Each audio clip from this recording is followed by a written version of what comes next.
What's going on, everybody? Good morning. Good morning to everyone waking up on the East Coast. My name is Randy Bruce Ziegelman, and we are here for What Went Wrong to talk about the second Castaway eliminated from Survivor Australia, Brains v. Bronze 2. Now, I think I'm getting sick. I'm dealing with so much congestion. So I don't know how long this episode's going to be, but it's been far too long in terms of us speaking about this certain Castaway. By the way, if you're here, welcome. Go ahead, join our Ancient Voices live chat. Let me know what you guys think about this Castaway who got eliminated. We've talked about Candy, who's the first person eliminated. We talked about see my mind this morning. It's my brain this morning. We've talked about Kent, who is the third person eliminated. We still got to talk about Zen, who unfortunately was medically evacuated due to a broken hand. But today we are here to talk about the second Castaway eliminated from Survivor Australia, Brains v. Bronze 2, Indy Saleh. I think I'm saying it right. And this is an interesting one, right? Because the question we're here to answer is what went wrong. And the thing that went wrong for Indy is really herself at the end of the day. We have had this really strong alliance at the beginning of the season, and it's the Witches Cavern, right? We have Logan, we got Laura, we got Zara, and we got Karin. And they are kind of running things on the Brains tribe. And there were a few other lovely ladies to try to get in this alliance. You had Allie and you had Indy. And what's interesting is both women handled this in a much different way and took this in a much different direction. On one hand, you have Allie, who she's perfectly okay being the fifth in line in that alliance, or sixth in line. She's not questioning. She kind of joined on. The ladies brought her in. And then you have Indy. In Indy, we saw this kind of fun, entertaining scene where she walks up and she goes, "Hey, what are we doing, right? I'm a woman. I see you have this all-girls alliance. I want in. I want in this alliance."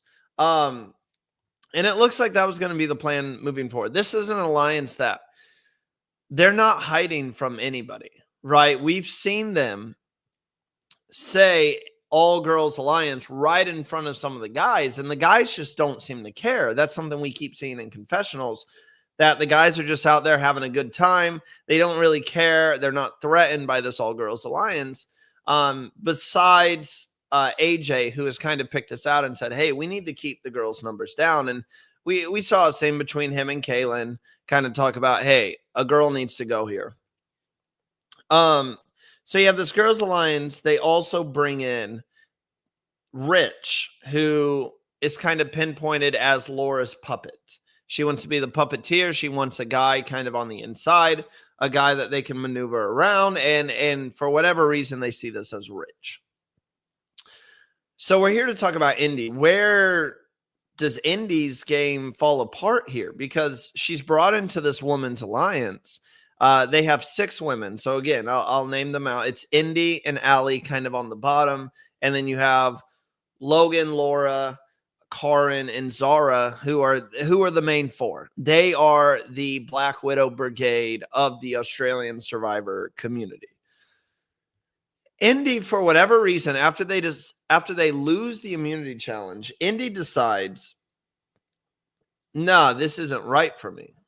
And she goes about this in the completely wrong way. I watched our recap show. If you guys haven't checked it out, you can watch our full recap of all the action. It aired last night, 10 p.m. Eastern time, 2 p.m. in Australia. Unfortunately, Valeria was not able to join us yesterday. She'll join us next week. But Matthew and Ollie did a fantastic job breaking it down. So definitely go check that out. But they talked about it last night, and I saw someone said that Indy actually played this alliance wrong. And she was in a strong position being kind of the 5th or 6th in line in that female alliance. Because if the guys were to band together, or say we get to a tribe swap or we get to the merge and and some of the guys and maybe a few other girls decide to go against this all-female alliance, they wouldn't be targeting Indy. They would be targeting one of the people higher up, say a Logan or a Laura, who I personally see as the top two running that alliance. I know some people would argue Karin is the top girl.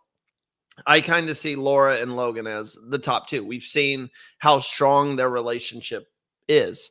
So yeah, I mean, get this back up. Indy was in a really, really powerful position, and she didn't even realize this.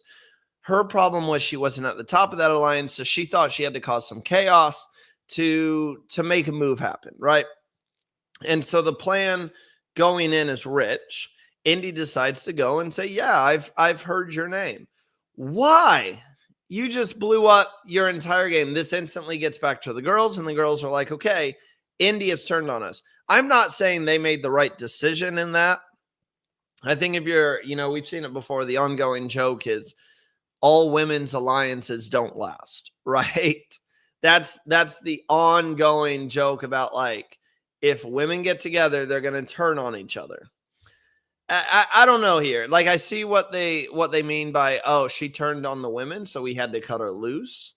But at the same time, that's a valuable number in terms of your alliance moving forward in the game. And that's a number that I think you could get back if you're like, look, we didn't vote you out, but we heard you turned on us. Like, stay with us. Let's stay with us. We can run this game.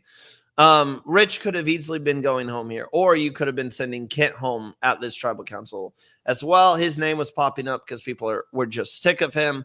But Indy is the one that ends up getting snuffed because she leaked the information. And the girls at the end of the day said, well, we can't have that.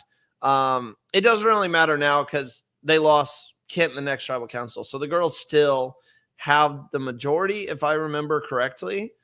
Definitely correct me if I'm wrong, but the girls still have the majority at the end of the day. So it was a very tough run for Indy. And I was sad to see her go out like this. She's battling some uphill battles right now in life. And Indy, we wish you well.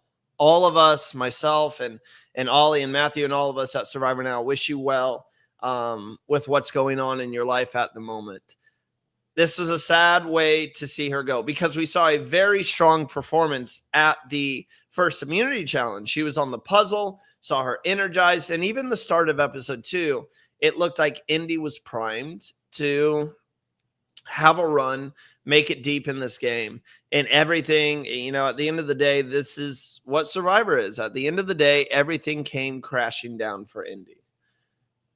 And sometimes in the game of Survivor, you're the reason that your own world came crashing down. And that's what happened. Indy just blew up her spot, blew up her game, trying to make a move that she thought was best for her.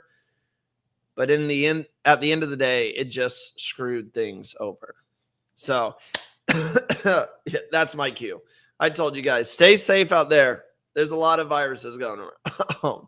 But thank you guys so much for tuning in. If you enjoyed this little mini recap, go ahead and hit that like button, subscribe to the channel. If you're listening or watching on Spotify, leave us a rating, preferably 5 stars if possible.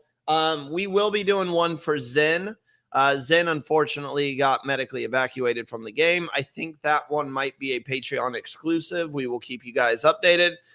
But don't forget, join us next week. Oh, my God. Did you hear that? The pitch went high. Join us. Yeah, my voice cracked. There's no hiding it.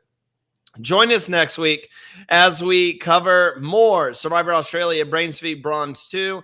Instead of doing extra interviews this year, this is our new format. We do a short little episode discussing what went wrong with the players' game. We should have more of those for you guys next week, and it should be a little more on schedule. Actually, it won't be more on schedule because follow us on Instagram at Survivor Now Podcast. We'll keep you updated on the schedule. Next week's going to get a little crazy because it is the premiere of Survivor 48. So lots of shows planned out for you guys. I'll go ahead and run you through this right now.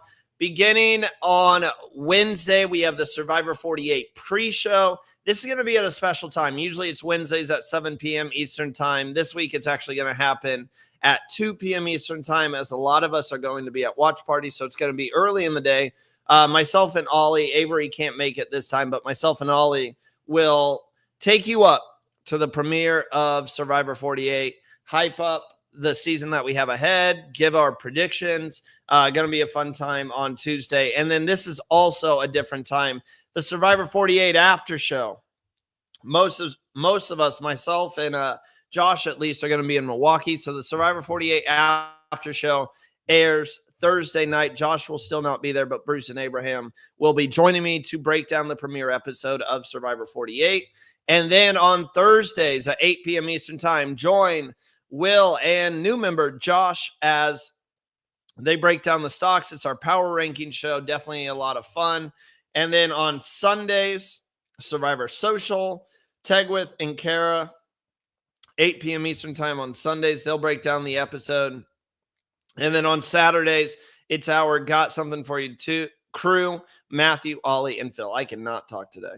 I'm going to end it there before it gets worse. But thank you guys so much for tuning in. We'll catch you next week for Survivor Australia, Brains v. Bronze 2, and Survivor 40.